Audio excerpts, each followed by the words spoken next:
Because his father is an alcoholic and his mother is a gambler, Itsuki, despite having just started high school, has to work tirelessly every day to earn money for his tuition and living expenses. Despite his difficult life, he always maintains an optimistic spirit. Returning home one day, Itsuki finds a farewell letter left on the table, and his hard-earned savings have vanished. It turns out his parents took the money and ran away. This young man's life truly couldn't get any harder. With only 200 yen left in his pocket and wondering what to eat to line his stomach, he accidentally crosses paths with two schoolgirls in striking uniforms. Seeing that one of them dropped her student ID, he hastily calls out to return it.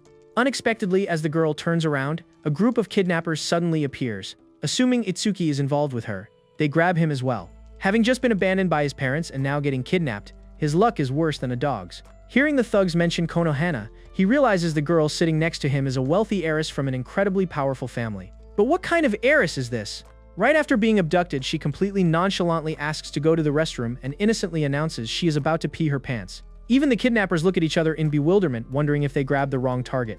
Itsuki silently agrees. She is kidnapped yet totally unbothered, spills water all over herself while drinking, and clumsily trips and bumps her head. After getting her student ID back from him, she carelessly demands to sleep on his lap and even asks him to sing a lullaby. Although this heiress is undeniably beautiful, her stupidity stats must be maxed out. The kidnappers begin to lose patience, declaring that if they don't get the ransom soon, they will deal with Hinako directly. Itsuki immediately steps in front, declaring that he will protect her. Hinako asks why he is doing this. Truthfully, he doesn't quite understand why he is doing it either. Even though his future is incredibly bleak, he feels that if he can still help someone else while in the depths of despair, he wants to do so. Hearing those sincere words, Hinako smiles and says that while many people have taken care of her before, they were all very strict. Being with Itsuki makes her feel completely at ease. Just like that, she unilaterally decides to make him her servant. Right at that moment, the police burst in and arrest the three kidnappers. A maid named Shizune unexpectedly steps inside. Wait a minute, the initial report said there were only two kidnappers. Hinako quickly clears Itsuki's name, explaining that she was kidnapped because she sneaked out without telling anyone. She then asks Shizune to arrange everything for Itsuki. Sitting in the back of a limousine with the heiress clinging to him, the young man has no idea what his fate will be. After running a background check, they confirm his identity. Tomonari Itsuki, 16 years old, an admirable young man working to pay his own tuition. Though his upcoming fees remain unpaid, his water and electricity bills are overdue, and Shizune even knows about his parents running off with his money. While he sits there despairing over his life, Shizune makes him a proposition. Starting today, Itsuki will become a butler and take care of Hinako. The young man's jaw drops as he stands in front of Hinako's second mansion, where countless servants are lined up to welcome them. Once inside, he is completely stunned by the sheer extravagance of the estate. The person waiting for him is Konohana, Hinako's father. To explain the nature of the job, he shows Itsuki an introductory video of his daughter on the screen. Is a perfect, highly intelligent, gentle, and multi-talented Hinako, the textbook definition of a financial conglomerate's heiress, completely entirely different from the lazy girl sitting next to him. It turns out Hinako only plays the role of a perfect heiress in front of others. When she is alone, she is insanely lazy and sleeps anywhere and everywhere. Her previous caretaker was so stressed by this that they ended up hospitalized and had to quit. Itsuki's absolute mission is to ensure that Hinako's lazy and foolish true nature is never discovered by anyone. The starting salary offered is 20,000 yen.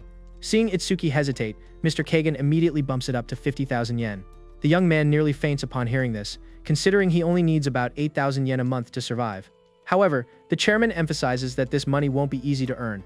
The Konohana group is currently facing immense pressure from competitors.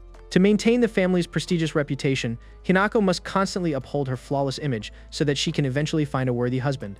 That is the family's absolute top priority. He is to start working tomorrow, because without a 24/7 caretaker, she would literally get lost inside her own home.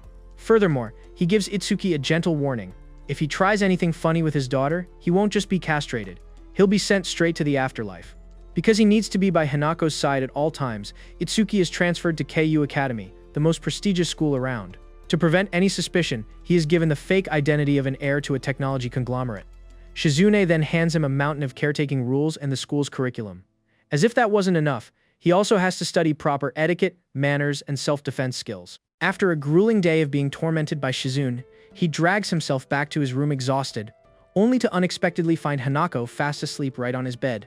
Just as he is about to cram the knowledge Shizune gave him, his childhood friend Yuri texts to check in on him. Seeing him texting a strange girl, Hinako promptly confiscates his phone, rolls herself up in his blanket, and goes back to sleep as if nothing happened. Today marks Itsuki and Hinako's first day at KU Academy. It's early in the morning, but the heiress is already sporting a depressed look. absolutely refusing to go to school. To Hinako, staying home and sleeping is her one true love. Shizune sternly reminds Itsuki that he must never let anyone know he is her private butler or that they are living together. To the outside world, they are strictly normal classmates. Hinako also takes the opportunity to ask Shizune for permission to drop the stiff formalities when it's just the two of them, allowing Itsuki to talk to her comfortably. The moment she gets approval, she immediately demands a hug from him. Shizune then hands Itsuki a mysterious bag, instructing him to use whatever is inside if Hinako ever gets too stubborn to listen. Although he doesn't know what it is yet, Itsuki silently vows to do his best to complete his mission and protect the heiress's perfect image at all costs. Upon arriving at the school gates, he is frozen by the magnificent architecture, which looks completely different from any normal high school. There are no warm greetings or enthusiastic rounds of applause to welcome the new students. Instead, the atmosphere is filled with the students' overwhelming confidence and calm composure. Before he can even process his awe, he discovers that the school's academic pace is a full year ahead of regular schools. He feels entirely drained after just the very first period. While Hinako is surrounded by an admiring crowd as usual, a male classmate unexpectedly approaches Itsuki's desk, jokingly demanding that the newbie hand over some cash. Just as Itsuki thinks he's about to be a victim of school bullying, a female classmate walks over and smacks the guy on the head. It turns out the guy was just messing around. The boy is Kazuya and the girl is Asahi. Both of them astutely noticed that Itsuki was struggling miserably during the last class, which makes perfect sense, as any transfer student would suffer academic shock here. Most students transfer to this academy due to family circumstances, like being groomed to inherit a company, so transitioning to this rigorous curriculum from a normal school is bound to be grueling. Remembering the fake identity Shizune prepared, Itsuki lies and says he just inherited a small family tech company, which is why he transferred. Because of this, Kazuya and Asahi decide to form a dedicated study group to help transfer students. Hearing this, Itsuki practically cries tears of joy. Afterward, Kazuya gets straight to the point and asks what kind of relationship Itsuki has with Hinako, since everyone saw them arriving at school together that morning. He hastily explains that their parents knew each other previously, and since it was the first day of school, they arranged to commute together. Hearing this, Kazuya becomes cheerful again, which makes sense considering Hinako is arguably the most famous person in school. There are even rumors that she spends her lunch breaks holding remote corporate meetings. In reality, Hinako sneaks away to eat her bento. Her lunchbox is incredibly lavish, but Itsuki immediately notices the complete absence of vegetables. She shamelessly admits she doesn't like veggies, and then innocently opens her mouth, demanding Itsuki to feed her. As a token of gratitude, she feeds him a bite in return. He then asks Hinako why her previous caretakers quit. She has no idea either, noting they usually only lasted a few weeks. In his mind, the job offers amazing perks, free food, and fully paid tuition even if the classes are literal hell. Hearing him talk about perks, Hinako suddenly asks if she counts as a perk like a wife, which leaves the young man completely flustered. She then softly murmurs, "Don't quit, okay?" before instantly dozing off. Shizune later calls to check on the situation, and Itsuki mentions he made two new friends, Kazuya and Asahi. Shizune quickly feeds him background info on them, and damn, their family backgrounds are insanely powerful too. One comes from a leading electronics retail empire, and the other's family owns a massive logistics corporation. The school is full of princes and princesses, yet they claim to be just commoners who struck it rich. Outside of class, Hinako is constantly swarmed by peers. Shizune calls again to inform Itsuki that, according to the GPS tracker, Hinako seems to have dropped her wallet. While fumbling around looking for it, he runs into a haughty heiress from the Tenju group named Mireille. Hearing her name, he looks clueless and bows to apologize for his ignorance. The girl proudly explains that the Tenju Group is a colossal mining conglomerate that controls Japan's leading non-ferrous metal production companies, an undeniably elite profile.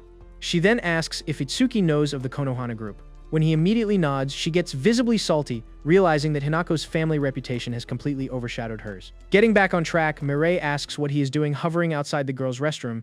He explains that someone forgot their wallet, so a friend went inside to grab it for them. When she questions how he knew someone left a wallet inside, he awkwardly covers by saying someone asked him to help look for it. Hearing this, Mireille immediately lectures him. According to her, a true corporate heir should never let others order them around like a servant. They must always hold their head high, speak decisively, and exude leadership. If he just cowers all the time, no one will ever respect him. After school, Hinako throws a spoiled tantrum and refuses to go home. Itsuki tries to carry her away by force, but she stubbornly resists. Left with no choice, Itsuki pulls out the secret weapon Shizune provided, a bag of potato chips that Hinako is absolutely obsessed with. Just like that, she obediently follows him home. Without even a moment to rest, he has to tackle his homework and endure martial arts training with Shizune. He asks her why the previous caretakers only managed to last a month. She explains that their biggest issue was likely their failure to build a genuine relationship of trust with Hinako. Exhausted to the bone, Itsuki drags himself to his room, only to be unexpectedly yanked straight into Hinako's bathroom by the heiress herself. She casually invites him to bathe with her as if it is the most normal thing in the world. Desperately trying to suppress the beast within, he whips out the class roster and attempts to distract himself by memorizing everyone's family backgrounds. He asks Hinako if she has any real friends at school, and she immediately shakes her head. He had already guessed that the people constantly swarming her were mostly just there to suck up to her. Suddenly, Hinako stands up, closes the distance, and sits down right in front of him, asking him to wash her hair. While letting him pamper her, she softly confesses that she really loves the way Itsuki treats her. He makes her feel far more comfortable than any caretaker she has ever had before.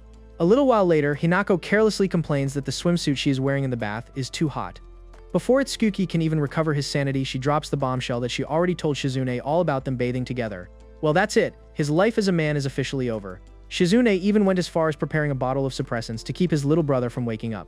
The very next day, Itsuki accidentally bumps into a female student who immediately recognizes him, lunges forward to push him to the ground, and bursts into loud tears.